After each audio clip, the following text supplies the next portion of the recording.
Ibu, aku sedang belajar sejarah. Tetapi, ada yang aku bingungkan dengan peristiwa ini. Apa yang membuatmu bingung, nak? Duduk sini, mungkin ibu bisa membantu.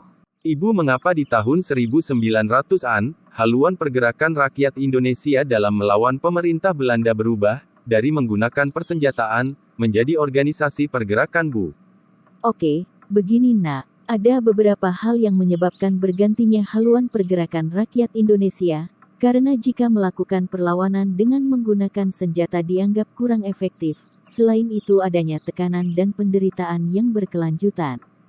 Adanya rasa senasib, yang hidup dalam cengkraman penjajah, dan timbul semangat bersatu membentuk negara. Adanya rasa kesadaran nasional, dan gerakan-gerakan memperjuangkan kemerdekaan yang terjadi di negara lain juga turut mempengaruhinya, nak. Lalu ibu bapak yang menandai munculnya pergerakan nasional Indonesia itu? Yakni dengan adanya organisasi Budi Utomo. Kalau kamu penasaran mengenai organisasi Budi Utomo, yuk kita simak penjelasan dari Bu Siska. Baik, Bu. Assalamualaikum warahmatullahi wabarakatuh. Selamat datang dalam segmen Fakta Sejarah bersama saya, Ibu Siska Verina Susianti.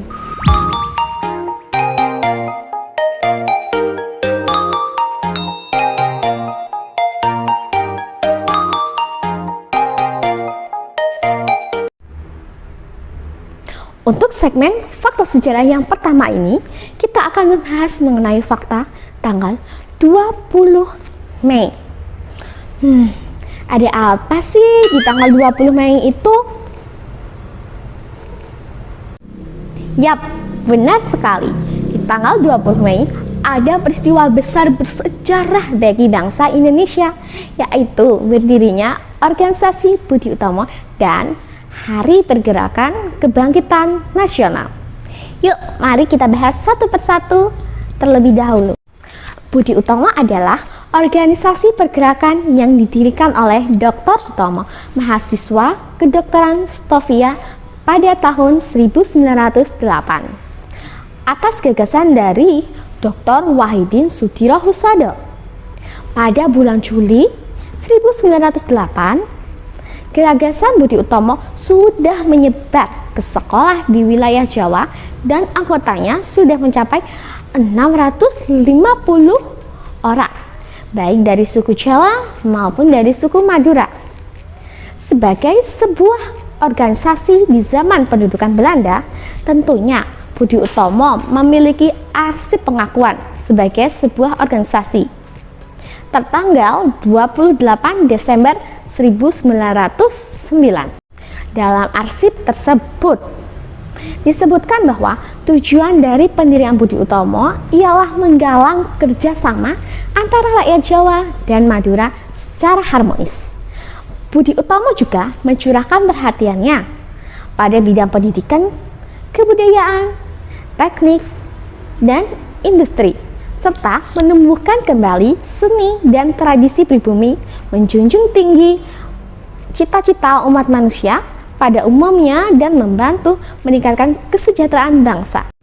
Haluan pergerakan Budi Utomo berubah dari gerakan sosial budaya menjadi gerakan politik dengan menuntut otonomi dan parlemen untuk orang-orang pribumi di Volkskrab.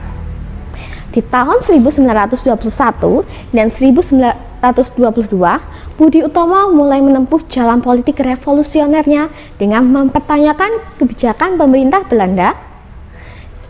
Kemudian, pada Kongres bulan Desember 1927, keanggotaan Budi Utomo menjadi terbuka bagi seluruh orang Indonesia. Di tahun 1929, dalam Kongres tahunan, disetujuilah penambahan satu kalimat dalam anggaran dasar Budi Utomo, yaitu ikut serta dalam melaksanakan cita-cita persatuan Indonesia. Nah, itulah sekilas mengenai organisasi Budi Utomo. Lalu, apa hubungan antara Budi Utomo dengan Hari Kebangkitan Nasional? Nah, jadi Hari Kebangkitan Nasional itu yang kita peringati setiap tanggal 20 Mei. Hal ini mengacu pada tanggal berdirinya organisasi Budi Utomo.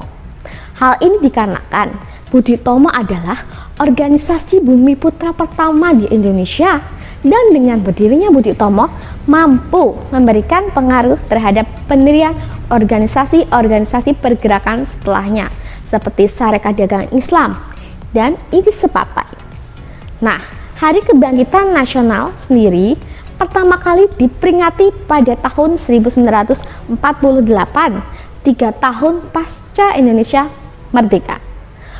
Dan kemudian dituangkan dalam keputusan Presiden nomor 316 tahun 1959 bahwa setiap tanggal 20 Mei diperingati Hari Kebangkitan Nasional. Itulah sekilas mengenai fakta sejarah Budi Utomo dan Hari Kebangkitan Nasional di tanggal 20 Mei. Sampai jumpa di fakta sejarah selanjutnya. Assalamualaikum warahmatullahi wabarakatuh.